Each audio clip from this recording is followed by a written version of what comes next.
contestant is hoping all of his dreams will come true too. Not just for him, but for his biggest fan, his granddad. I'm Alex, I'm 26 years old, and I'm from Market Harborough, and I've always wanted to be a host. Hosting has always been an important part of Alex's life. His granddad used to be an LEC host. Hey guys, it's me, QuickShot. Wave at camera. But now he's retired, and Alex is living the dream for the both of them. I mean, my granddad, growing up, he always wanted to be a host, you know, and his dream became mine. And seeing him kind of do it, you know, he did a Worlds or two, he did okay. It was inspiration to me. He knows I have the draft factor. With experience in hosting prior, Alex is hoping that landing a spot on Electronic could cement his name in the League of Legends scene. I mean, I've been hosting long enough now that like every day just becomes like a desk segment. You know, there's always a question to be asked, there's always a follow-up, there's always a rock unturned. I do cringy segments at the top of every show if you need me to. I put on my clown shoes 1 foot at a time, just like everyone else. You know, life is like a desk segment, and the LEC, you know, that's pinnacle, that's prime beef, and I want to get involved in that. You know, I just don't think they know that I know that they know that I know that I'm the best fit for the LEC.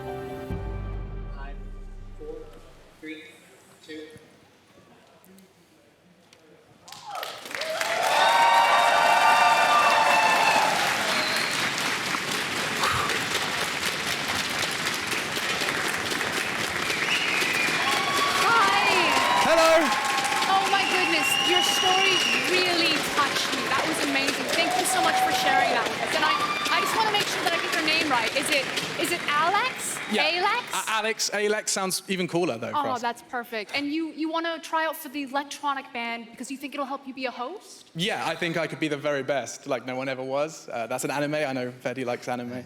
So. Okay. Oh, that's so good. So what are you going to be singing for us today? It's I Want the LEC Back by Electronic. You guys know it, right? It's a bit confident. Yeah, you do. Yeah. You sure you can handle that? That's a little tough. I'm sure you'll be great. Are you ready? Yeah. Perfect. He's got paper. Why does he have paper? I don't.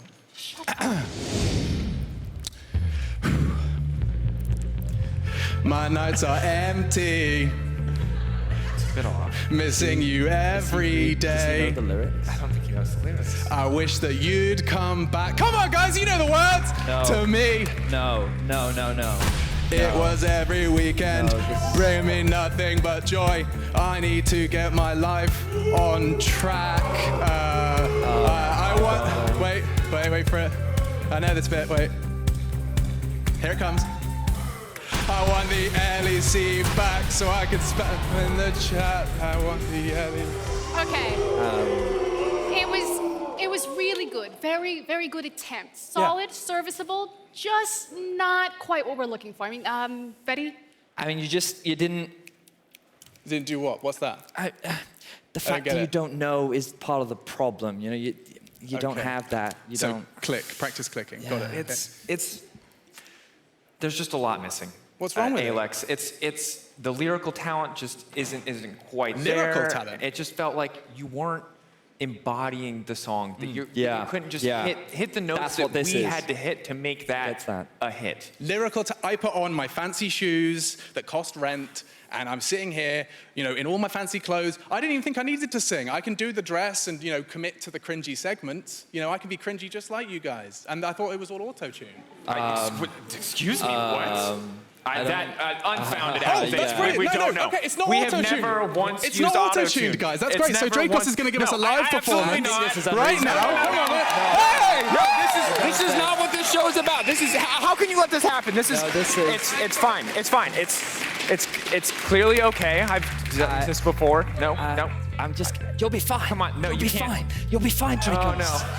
You'll be fine. You go down, I'll go up. Oh no. LEC. Yeah.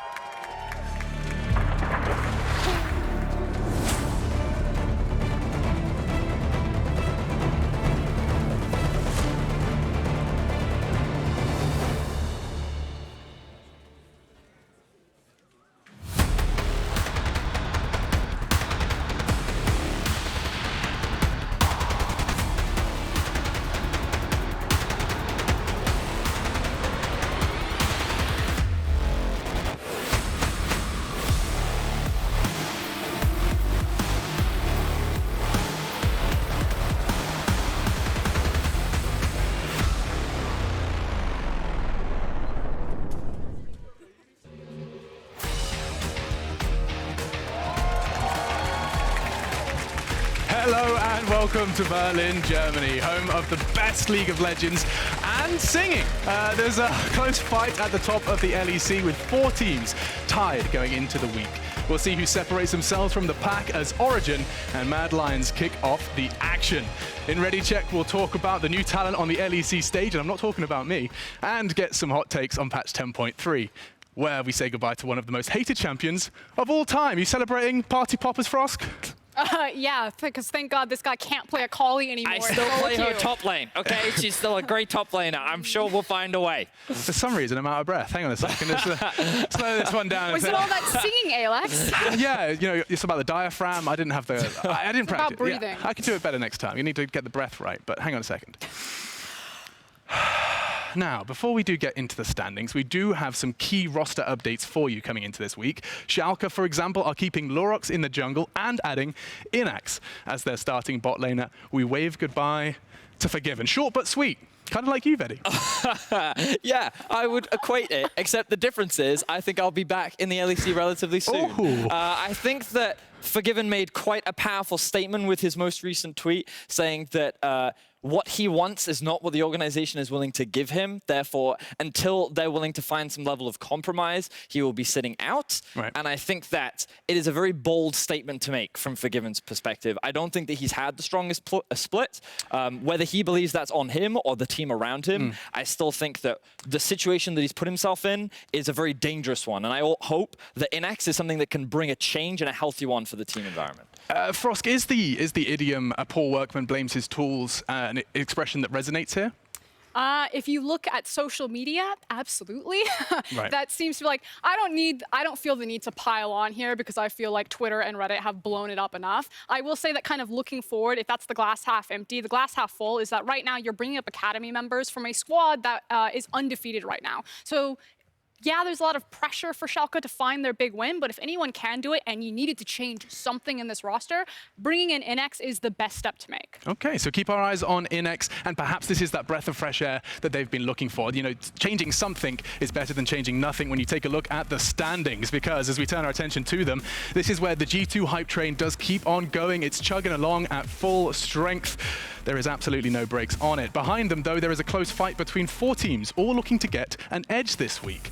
Who's feeling edgy? It kind of feels like if you asked who was the 3rd place team, even though we have so many teams tied right now in 2nd, that the first name out of people's mouths is going to be a team like Origin. So they're still not quite sold success on the Mad Lions, on Misfits, on Excel, and Rogue. It feels it's G2, Fnatic. We know it's going to be Origin, and then it's kind of a toss-up on who grabs those last spots. Yeah, I think I was surprised by how things have shaped up. After 3 weeks, I was expecting Excel and Rogue to be higher, and the fact that Misfits found surprise wins against the likes of Origin was definitely a big win for them. And like we're going to be talking a lot more about it through our Ready Check, but the fact that things are so close at the top of the standings is definitely making for an exciting week 4. It means that our middle of the pack is actually like quite meaty. Normally, especially if you look at some of the other global leagues, it's kind of like top 2 and then there's a massive drop off. Yeah. And I'm not saying there's not a gap between G2 and Fnatic, but it does seem to have a lot of competition between those 6 teams kind of sitting right in the middle of the screen. But how much do we care about this whole 18-0 dream? They're 6-0 now. It seems so very far away,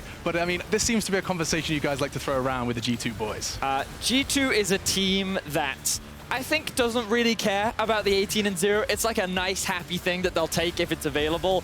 But they're a team that's won MSI. They made World Finals. I think they've proven themselves enough. And I think the 18-0 in the split would just be a nice icing on the cake. But every time we say this, G2 then goes, I think Garen top is a good idea. And I think we can play Annie jungle. Like, this is a team. Pretty good to me. Yeah, I mean, that's the problem. Right. Yeah, they're never, until I see it, G2 are never going to get the perfect split. I just don't think they have the laser precision focus. Consistent focus is necessary. Okay, well, understandably, G2 can sometimes rest on their laurels at the tippy top of the standings. But last week, our eyes were on the legends of EU. But now it's time to put the spotlight on some of the newer faces. VODS, why don't you give us your rookies to watch? Yeah, so I wanted to talk about some rookies in particular that stood out for me on the Mad Lions, starting with Kazi. He's a new name, and he's sort of made a bit of a name for himself already with some of his social media antics, but the guy has come in and he is feeling aggressive. His laning phase is not the most dominant because his support likes to roam around the map, but the moment you get into the mid to late game, this man comes into his own.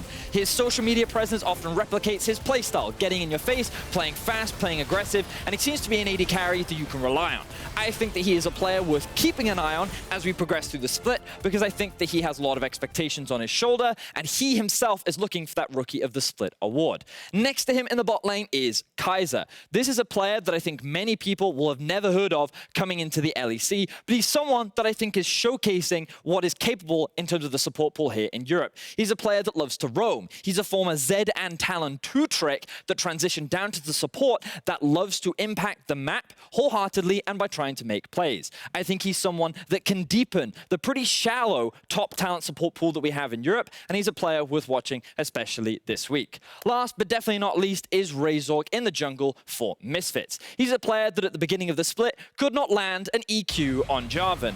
Now he is solo carrying games on Gragas. This jungler has made large strides in the first 3 weeks of the LEC, and I think that he is a core part of what is enabling Misfits' success, developing that synergy with Featherven and helping enable Misfits to have a much stronger early to mid game. I think he is a player that can offer a lot to the growth and development of Misfits from here to the rest of the split. So what you're telling me is Zed Talon support, because that's what I'm hearing. Yeah, I'm getting very excited. Yeah, I was quite surprised to hear this from Peter Dunby. He was talking about how this guy went from just being a Zed Talon 2-trick, but how he takes a lot of those skills and applies them to the support role, constantly looking to roam and impacting the rest of the map. But that's the name that I wanted to hear, Peter Dunn. Shout out to Peter and the coaching staff that formerly was Splice, now Mad Lions. They have a great reputation of being able to find new talent and foster it into the next chapter of LEC phases. It does seem to be a completely separate skill set. You know, like you can have a certain mechanical ability in the game, but your understanding entirely separate. I see there's independent individuals who do seem to have an affinity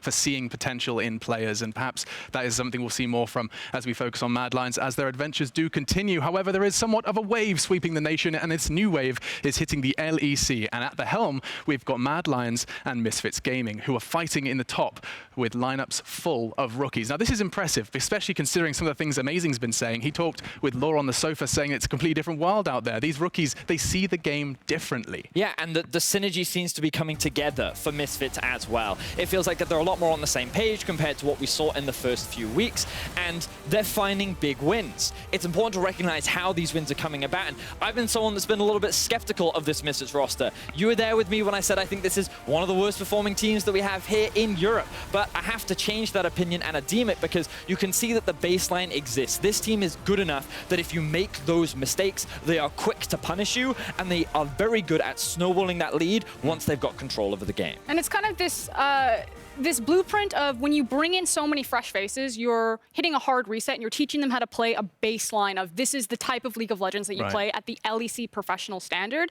And then kind of once they're at the baseline, which I think you're starting to see Mad Lions and Misfits reach up to, then it's about the individual ceiling of the pieces. You know, what can a guy like Razork really bring in the jungle? How good is his potential there? And so that's what's really exciting to me about these squads. It's that right now they're cruising towards playoffs, but not until summer we probably won't see the highs that they're really capable of. Now, this is probably a tough question, but do you think that there's any benefit to a rookie's perspective, you know, being molded into how this is how you play the LEC? Welcome to your tutorial. Can they bring anything? Is there any beneficial, you know, things that they can be pulling from the rookie, or is it all just sit down and learn? I think in the current meta, especially for Europe, last year a lot of our mantra was break the meta, and that was really brought on by G2. But I think when you're just injecting new voices, new thoughts, new perspectives and philosophies about the game, suddenly you can get a guy from solo queue who is a Zed Talon, you know, 2-trick formerly on support. And it sounds really ridiculous, but sometimes that's how you find those creative picks, is because a guy that says, no, I've practiced this in solo queue, I know it can work. And he doesn't have the,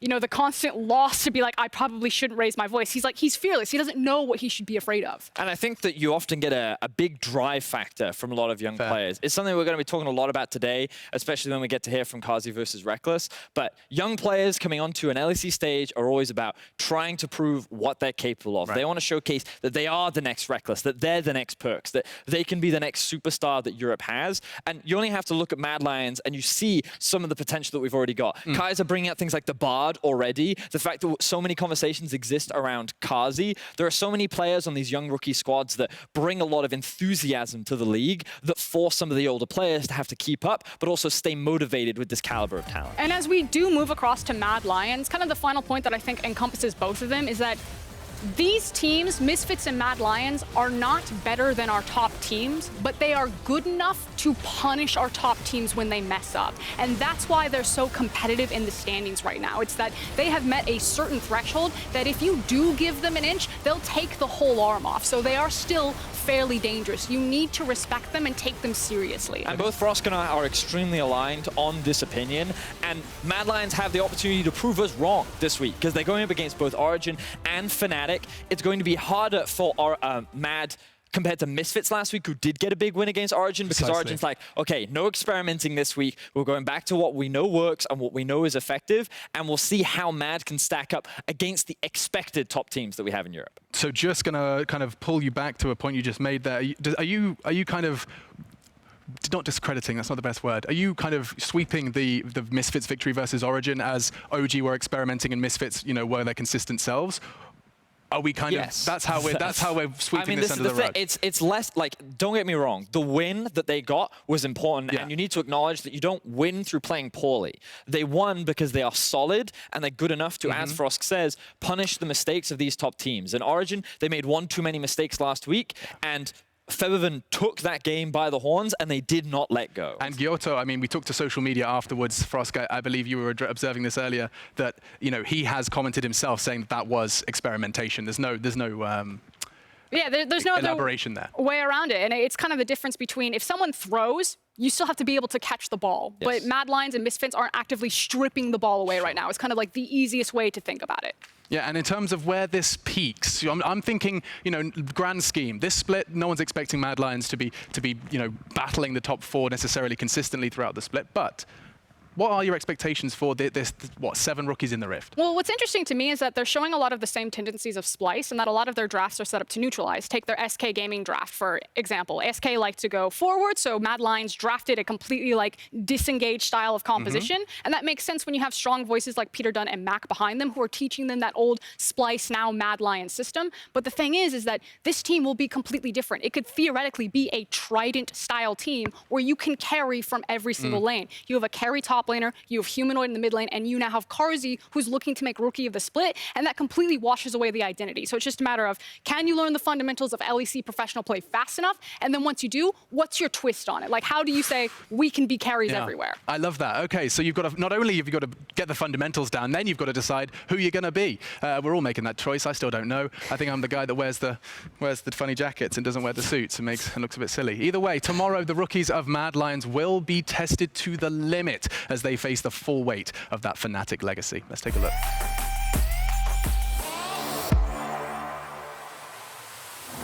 This week's match of the week is Mad Lions versus Fnatic. We get to see Reckless facing a younger mirror of himself.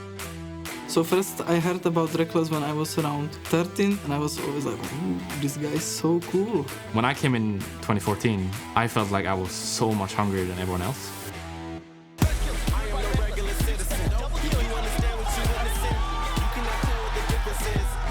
We really want to get to Worlds this year, and I want to prove myself. I get more pentakills, of course. And now I'm playing against him.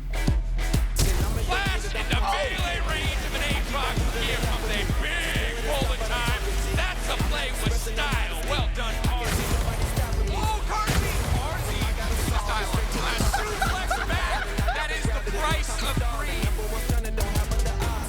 I like playing on a big stage, and like I int and I start laughing because I know everyone sees it and everyone flames me. For Kazi, it's about proving that he can compete with the best, but for Reckless, it's about showing the world that he still has the skill and ability to sit on top it's a mistake if I don't try my absolute best every day, because otherwise I will be overtaken, like most of the old schoolers now are. I want to be like the outlier who just keeps on performing every year. Clean hook comes in from Hellsang on the backup coming through the Ignite, taking down first blood from Fnatic. Gibbons in trouble. He wanted the 2v2, but he's not going to get it. And what's going to land on him? From Gibbons can't even play League of Legends. I think he's working very hard. I also think that he still has the drive to be the best. Reckless gets a double. He's looking at SK for more. That's a triple. Quadras on the card. I think we will see him for a long time. We've just taken the Baron down to 50%. Equalizer goes out. Jack Troll. There's another. That's a golden shadow. He's not down yet. Someone like Carsey, who's born 2002, if I don't have the same hunger as I did in 2014, which he does now naturally, he will probably have it in my number, and I obviously don't want that to happen. My goal is to beat Reckless because then I will get the Rookie of the Split, most likely. Believe it or not, this is the matchup to help determine second place. The winner of this will cement themselves in Europe after week 4. Said I'm fired up. I'm sorry your time's up. I see the top and I climb up. Came from the ashes, I rise up.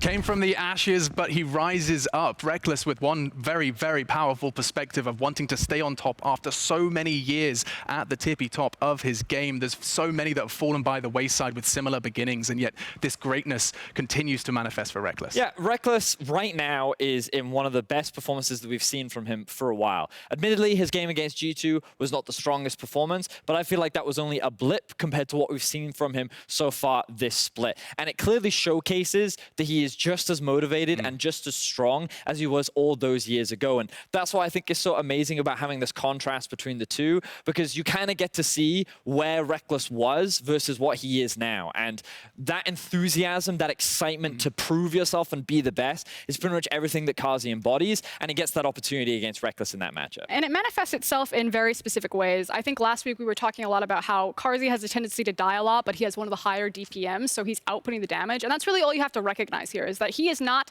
a KDA player. He's not going to play it safe and disengage from a fight or look at something and think, that's lost, there's nothing I can do here. He has the mentality that says, no, I can actually be the turn here. He will step forward, he will output as much as that he can do. And it's like, take all the crazy shots. Make it so that you're so used to doing the ridiculous, insane things that one day it just becomes normal and natural. And then that is how you become iconic. Yeah, and an icon, of course, behind me as they will be taking to battle a little later on. Mad Lions, of course, stepping in first. It's not just the new talent, though, that has been catching our eye this week. Instead, we've also got patch 10.3 that's been hitting the Rift, which does mean a departure of a long-time friend, or a friend of some, an enemy of others. But Akali is right down in the bottom there. Yeah, expectations are that Akali will be removed pretty much entirely from the drafts right now. Many pros are saying that she is a lot weaker, even after the small hotfix that she did give. But also we've seen a lot of small buffs to many mid lane champions.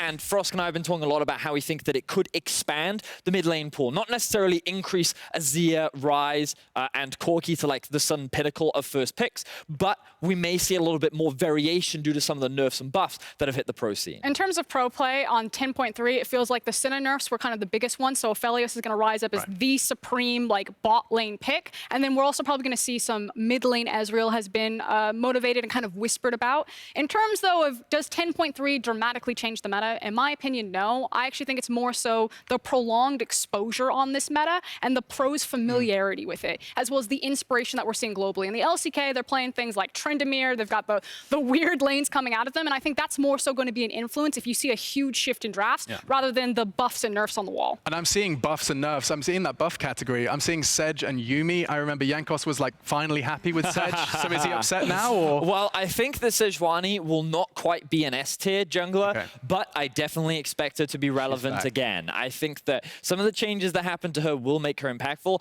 And I think that as we've already seen some Yuumi in the LCK, don't be surprised to see some creative teams come up with a couple of Yuumi comps in the near future. A couple of creative kitties perhaps to look forward to. But the LEC players have tons of opinions about the game, and everyone was thrilled when we called them in for a pop quiz. Pop quiz, I can't wait.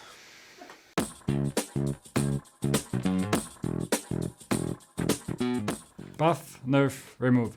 Buff, Zed. Then maybe Zed. I think he's still pretty fine, but he could use some help. Buff Zed for sure. I want Xerath buffed. Champions like Xerath, for me, are one of the most skilled champions in the game to play. So I really like seeing them in the meta. Buff Ardent. Pyke needs to be buffed. Buff Singed, because I'm the only player in the LEC that can play him.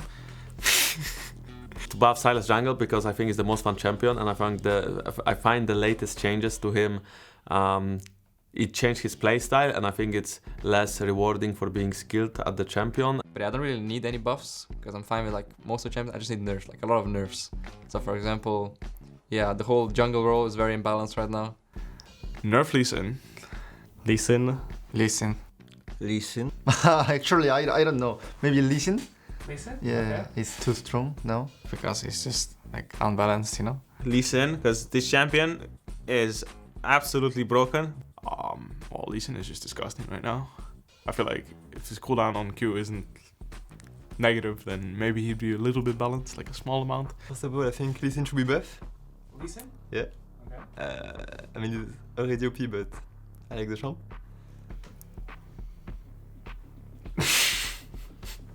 Disgusting. Akali? Akali, but it's already nerfed, so good to know. Nerf supports. I feel like supports have too much gold right now, and they're just like so strong. I don't understand why support killing me. I guess he just can't handle that when he loses, it's actually his fault because he's getting out jungled. Nerf Akali. Remove Akali. I would probably go with Akali, because I permaban her in solo queue. Remove Akali. Akali would be removed.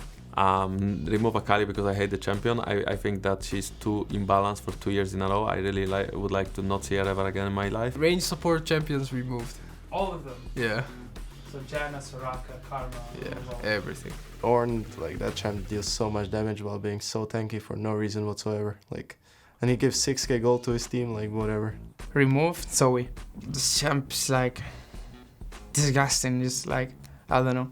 I get so triggered when I play Answer. Remove Zoe because there's nothing more fun than watching Zoe use a summoner spell and gain 400 bonus damage from her W and passive. That is a truly enjoyable experience every single time I watch Zoe bob ultimate forward, miss her bubble, miss her Q, and then flash ignite me for 600 damage. And basically any of the recent AD carries that have been released, so Aphelios, Senna, probably remove Aphelios, and then nerf Senna. Fast, please.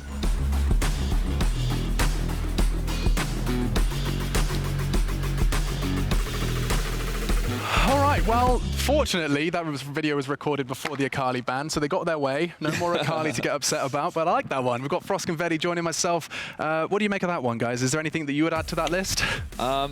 I would. Nocturne. Nocturne. I would buff him, yeah, definitely buff that one, for sure. Unfortunately, I don't think we're going to see much Nocturne today. We do have some fun games, though, and I'm quite looking forward to that one at the end of the day. What do you mean you don't think Misfits versus G2 is going to see the Nocturne top come out? I do think that that will be a game to keep your eye on, because we get to see how good Misfits stack up against G2. I'll tell you which game I'm looking forward to. It's that fourth one. Schalke Rogue.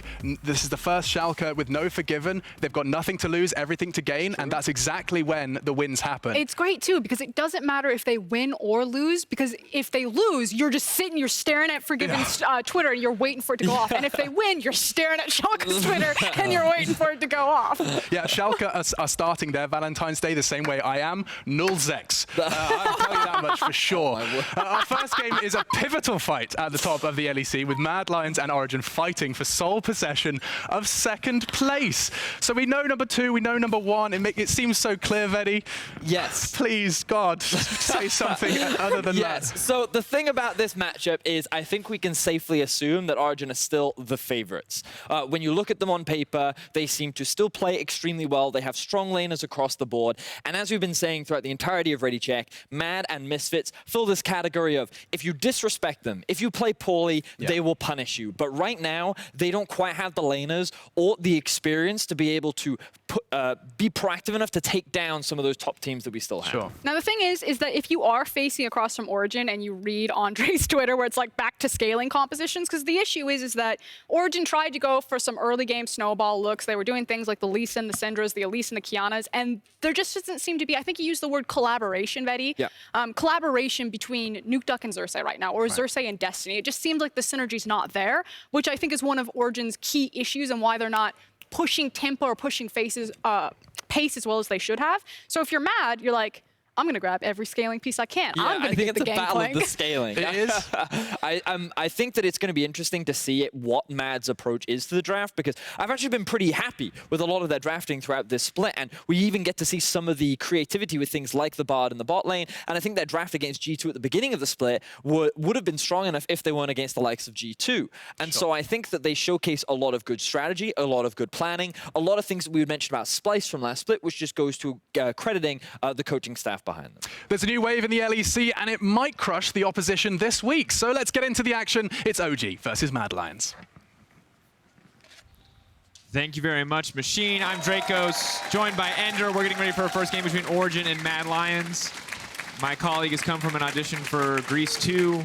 Oh yeah, how'd economics class go, Professor? Okay, touche, that's fair. All right, it's Origin versus Mad Lions. One of our most exciting games of the day, because it is a proving point for Mad Lions, as well as kind of Origin, a proving point for both teams, honestly, because as great as Origin have looked in some of their games, it's also been, I'll say yikes in some of the other games. I think that's a lack of eloquence on my part, but that feels like it encompasses everything. Yeah, I mean, there's been a lot of conversation around the Origin, you know, do they just have to go back to scaling? Can they play these types of mid-game acceleration compositions?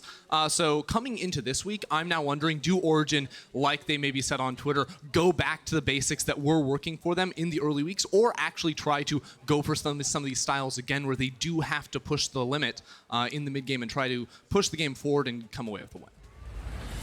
That's going to be a big question. Ender in the draft is going to answer most of that question. That's the nice thing, is we'll know right off.